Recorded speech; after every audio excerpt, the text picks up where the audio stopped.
Bonjour. Bonjour. Bonjour. Bonjour. Nous avons l'immense plaisir de vous offrir, pendant ce confinement, un thriller radiophonique. Meurtre à Radio Rouen. Épisode numéro 1. Germaine Cohen. 7h48 ce matin-là. Le corps d'une femme en décomposition est retrouvé chez elle. Eh ben, ça commence bien. Première phrase, premier macabée. Pas d'erreur, nous sommes bien dans un polar. Voyons ce que nous réserve la deuxième phrase. 7h49. Ce matin-là, la radio Rouen annonce la nouvelle en fin de journal. Nous apprenons le décès dans des circonstances obscures de Germaine Cohen, ancienne collaboratrice de la radio Rouen. Récemment partie à la retraite, Germaine Cohen avait écrit les grandes heures de la radio en produisant Carnet de champagne, La main dans le sac, Mog Mag Mug ou Au cœur de la ligne de foie. Le corps sans vie de la productrice a été retrouvé aux aurores, dans un état de décomposition avancée, dans le salon de son appartement. Un voisin aurait alerté les autorités perturbées par une odeur pestilentielle qui envahissait depuis quelques jours la cage d'escalier. Au début, j'ai cru que c'était le vieux du 3e. Ça schlinguait. La police m'a dit que ça faisait 3 semaines qu'elle était froide. C'est plus qu'un faisan, non? Immédiatement, une instruction a été ouverte. Meurtre, stupide accident de la vie quotidienne ou mort naturelle, seule l'autopsie permettra d'éclaircir les raisons de ce décès. L'inspecteur Bolomet, de la police scientifique du canton de Rouen, ne privilégie pour l'heure aucune piste. Il reste toutefois préoccupé par l'inscription 3,1415-926 relevée sur ce qui semble être le torse de Germaine. Ouais, dans le métier, on appelle ça un Ravensburger. Vous savez, les puzzles. La victime a été écartelée. Homicide volontaire ou accident. On hésite. Elle s'est peut-être démembrée toute seule en tombant. C'est possible. Avec ce qu'on voit à la télé, pour l'inscription, des analyses sont en cours. Germaine Cohen appartenait à cette race de boublimiques qui croque la vie par tous les bouts. Tour à tour femme de radio, actrice de sitcom, cinéaste, poète, auteur, essayiste, mannequin, catcheuse, ébéniste, sommelière, caissière, botaniste, chasseuse et chanteuse. Ah, Germaine nous manquera. Mais tout de suite, des nouvelles du ciel. À la cafétéria, à l'heure de pointe, ça bouchonne sérieux devant la machine à macchiato. Macchiato. Oh, puis merde. Anéanti, le personnel prend aujourd'hui plus que d'habitude le temps de commenter la mort tragique de Germaine Cohen. T'es au courant pour Germaine? Elle a accouché, ça y est. Arrête, t'es pas drôle, elle est morte. Oh mince. Et le bébé alors? Ils l'ont sauvé. Mais de quel bébé tu me parles? Elle avait 62 ans. Oh dis donc, l'horloge biologique, c'est plus que c'était. Il faudra faire un sujet là-dessus. Mais t'es complètement à l'appel. Je te parle de Germaine Cohen. Ah j'avais compris Michel Galou. Elle a accouché en fait. Et voilà, encore des ragots, toujours des rumeurs grouillantes qui se propagent à la vitesse du son. C'est ce que l'on appelle ici Radio Couloir. Imaginez bien qu'en cette matinée bouleversante, Radio Couloir va battre des records d'audience. La preuve avec cette conversation surprise à l'espace fumeur du 5e. Salut René. Ah, salut Patrick, sale temps aujourd'hui, hein? Ah, tu m'étonnes. Je me demande quand même si c'est naturel tout ça. Oui, la pluie, on peut dire que c'est naturel. Je te parle pas de météo, mais de Germaine. C'est fou, non? Finir en décomposition dans son appartement. Comment? Germaine Cohen, la productrice, elle est morte. T'es pas au courant? Ah oui. Il paraît qu'elle a été tuée avec des aiguilles et tricotée par sa voisine de 90 ans, qui est en réalité son voisin. Il se travestit en femme depuis que la sienne est morte. Retour à la cafétéria, au milieu du brouhaha. Il existe une oasis de tranquillité, un coin charmant, idéal, pour discuter à l'abri des oreilles indiscrètes. Anaïs, la réceptionniste, douce comme la brise, chaude comme le fun, arrive d'un pas gracile. Elle flotte au-dessus du parquet et tout le monde lui sourit, elle sourit à tout le monde. Comme chaque matin, pour se donner du courage, elle vient savourer un thé Darjeeling en solitaire. Mais aujourd'hui, il y a foule. Plus une place n'est libre, hormis à la table de la comptable. Je peux m'asseoir ici? Ah mais oui, bien sûr Anaïs. Un peu de repos, ça vous fera pas de mal. Ça doit chauffer sec le téléphone aujourd'hui, hein? Ah, Germaine était très appréciée. En tout cas, moi, cette mort, elle me rassure quelque part. Je comprends mieux pourquoi elle n'est pas venue à la fête du personnel hier soir. Mais d'ailleurs, vous aussi vous étiez pas là? Oui, les fêtes du personnel, c'est pas mon truc. Moi, je préfère les journées shopping au centre commercial de Thoiry. La semaine dernière, j'ai trouvé de super savons parfumés en forme d'animaux trop choux. Sur cette remarque pertinente, la charmante Anaïs se lève pour rejoindre la réception, un endroit paisible et bien agencé. Passé le portail sécurisé, on a la sensation de pénétrer dans le monde secret, feutré, intrigant mais fascinant du show business. Tous les jours, des seniors, des enfants, des ados affluent des quatre coins de la Normandie et ils ont les yeux écarquillés et à la mine réjouie.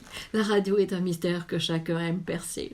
Pour les visites, on réquisitionne les réceptionnistes, mais ce matin-là, Anaïs ne pouvait se permettre d'abandonner son standard. Il faut dire que les demandes de renseignements affluaient de toutes parts. Certains se faisaient même très insistants. Radio Rouen, Anaïs, bonjour. Que puis-je faire pour vous? Ah, Bertrand Templan du quotidien 25 heures. C'est au sujet de Germaine Quinn. Vous n'auriez pas une bio? Je suis sur internet là, je trouve rien. Je cherche, monsieur. Je vous mets en attente, ne quittez pas. Radio Rouen, bonjour, Anaïs. Bonjour madame. Je voulais dire à quel point Germaine Cohen me manque déjà.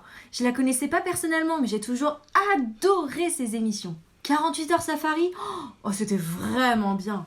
Oh oui, c'est vrai. Mais Madame Cohen, il n'y a jamais participé, hein? Ah d'accord. Ah, ok, mais sinon, est-ce que c'est possible d'avoir une photo dédicacée? Oh oui, il doit encore nous en rester quelques-unes. Je pourrais en avoir plusieurs? C'est pour vos amis? Non. Alors en fait, j'ai un compte sur eBay. Et je me disais qu'il y avait peut-être moyen de conclure quelques ventes. Faites-nous parvenir une demande écrite avec enveloppe timbrée, nous ferons le nécessaire. Merci mademoiselle. Bonne journée. Allô, monsieur Templan? Oui, j'ai cru que vous m'aviez oublié. Non, mais c'est un peu la panique au standard ce matin.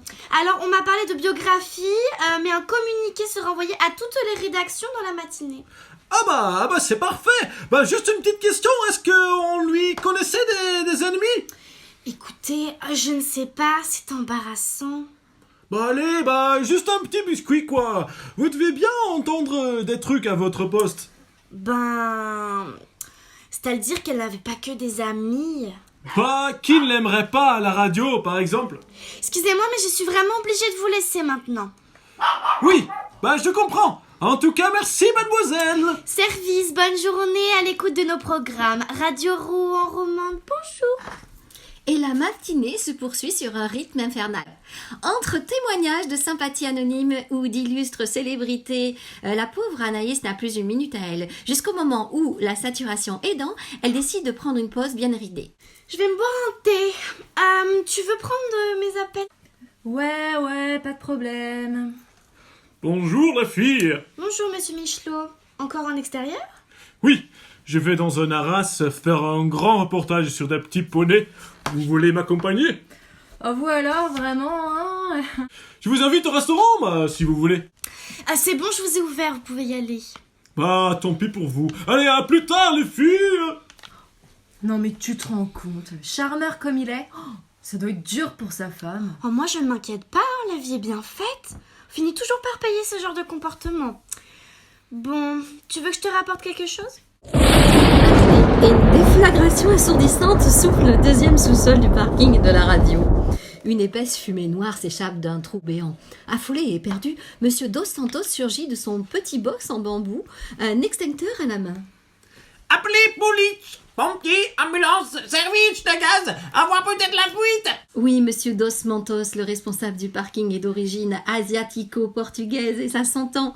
Mais prenons de l'altitude et rejoignons le 6e étage du bâtiment où l'on commence à s'interroger. Monsieur Branchu, c'est aujourd'hui l'exercice incendie? Non. En tout cas, ce n'est pas dans le PV, ou alors c'est un exercice surprise organisé par Berne. Je sais pas, mais ça fait drôlement vrai, hein. Regardez, il y a Monsieur Dos Mantos qui s'agite avec un extincteur. C'est étrange, je propose qu'on fasse une séance pour en parler. Bon, il y a peut-être plus urgent, non? Oui, c'est vrai, il est midi. Taille ou couscous? Moi j'irai plutôt voir en bas ce qui se passe. Vous avez raison, on jettera un œil en passant. Arrivé au rez-de-chaussée, Monsieur Branchu et son assistante mesurent pleinement la gravité de l'événement. L'ensemble du personnel, effrayé, hébété et choqué, s'est attroupé sur le parking. Quelques courageux, bien décidés à maîtriser l'incendie, se font rappeler à l'ordre par des borborigmes de Monsieur Dos Mantos. Mais non, pas par là. Pas possible. Quoi faites-vous? Laissez faire les professionnels, monsieur Dos Mantos, vous allez vous faire du mal. Mais oui, mais eux se foutent poubelle. Faut faire toute la cochonnerie partout. Après, qui fait le nettoie? Au même moment, à la réception, Anaïs, ça va? Oui, ça siffle dans mes oreilles. Qu'est-ce qui s'est passé? J'ai rien compris. J'ai dit au revoir à Monsieur Michelot et... Oh mon Dieu! Monsieur Michelot? Oh, c'est pas possible. et si, c'est possible, c'est même certain. Il était écrit quelque part que Monsieur Michelot ne tiendrait jamais son micro vers les poneys. D'ailleurs, il n'y a plus de micro, plus d'enregistreur, plus de Michelot, plus rien. Juste une carcasse de laga fumante. Très rapidement, les commentaires fusent au sein des collaborateurs. Ouais, je le connaissais pas, mais ouais, il était vachement sympa. On a une bio de lui ou je vais encore devoir me la taper? Et au fait, qui est-ce qui va le remplacer samedi? Mais quelle idée d'avoir une laga aussi. Bonjour à toutes, bonjour à tous. Merci de nous retrouver pour une nouvelle édition de notre émission de service On en parle, qui se penche aujourd'hui sur la fiabilité ou non fiabilité des véhicules de type Laga Calenu 1235, qui exploserait au démarrage. Comme vous l'avez peut-être appris, notre regretté confrère Albert Michelot est décédé au volant de son véhicule sur le parking de la radio. Il faut le savoir, il ne s'agissait pas là d'un cas isolé. Selon un rapport émanant de l'Office fédéral des véhicules sur roue, 53% des Laga Calinu 1235 représenteraient un danger pour les utilisateurs. Plusieurs questions restent en suspens. Comment se prémunir de ce genre de déconvenus? Que faire en cas d'explosion? Peut-on attaquer son revendeur? Combien ça coûte? Enquête, reportage, interview, commentaire de notre envoyé spécial à Moscou, Yvan Bon.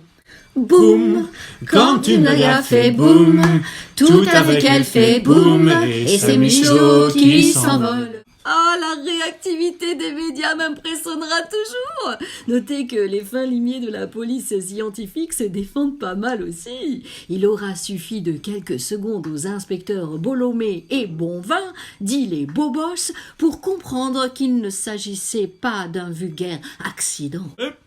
Première constatation, patron. Ça a bien cramé, hein. Si j'en crois ce débris de caoutchouc, on a dû atteindre la chaleur d'un four à pizza pendant au moins 20 bonnes minutes. Vous êtes sûr que c'est du caoutchouc, patron? Ouais. Formel, c'est un fragment de balai d'essuie-glace. D'ailleurs, j'en ai un petit reste de moustique entre les chicots. En tout cas, c'est un sacré bordel. Eh, monsieur, vous faites quoi là? Patron, courons-nous à lui près. Attrapons-le. Passez vite, mon lascar. Qu'est-ce que vous faites au juste? Mais moi, faire la nettoie, parking, être tout dégoulache. Bon, alors, nom, prénom et identité. Guillaume Dos Mantos. Moi, être responsable parking. Vous connaissez la victime? Monsieur Labichel, être très bien. Toujours payer le parking. Patron, matez ça. Derrière lui, il y a un objet que j'ai de la peine à identifier. On dirait une mosaïque de Beverly Pepper, ou plutôt une réplique du poisson de Frank Gehry. Qu'est-ce que vous en dites? T'es con, bon vin. C'est une portière de Laga. Ah oui? Arrière droite ou avant gauche? On s'en fout. On s'en fout pas du tout. Il y a une empreinte partielle. Correct, bon vin. Et vu le calibre, c'est une empreinte de femme. Il faut quoi? Il fait quoi? Il fout quoi l'autre là-bas? Eh, Mentos, on vous a dit de toucher à rien. Oui, mais pas possible. Pas laisser capote de voiture milieu parking. Patron, foutez-lui la paix. Il fait juste son travail. Et moi, j'enfile des perles? Vise-moi ce qui est écrit sur ce foutu capot. Il y a quelqu'un qui a écrit Ostra politique sur le capot de la voiture. Mais non, crétin, Australopithèque. Aïe. Qu'est-ce que ça peut bien vouloir dire? Australopithèque, Australie, Autriche, triche, riche, tétèque, bois, précieux, argent, trafic, entourloupe, vengeance, crime et empreinte. Donc, nous avons affaire à un meurtre. Je sais pas. T'en connais beaucoup, toi, des mecs qui écrivent Australopithèque sur le capot de leur bagnole? Aïe. Mais t'es pas possible. Et si, monsieur Nguyen, t'es possible, t'es même très probable. C'est officiel. Michelot a été assassiné. Mais par qui et pourquoi? Qui pouvait en vouloir à ce brave bonhomme? 59 ans, marié, 3 enfants, un modèle de réussite, le cliché d'une vie parfaite, carbonisé par le chalumeau du destin. Ah, la mort, beauté funeste qui amplifie l'angoisse indéfinissable, qui étreint le cœur de ce qui reste. De notre automne déclinant, Michelot était le printemps. Son sourire était l'aurore, ses yeux profonds, un ciel cristallin. Ah, la mort, douceur du poignard, implanté en plein cœur. Et si c'était cela, l'enfer?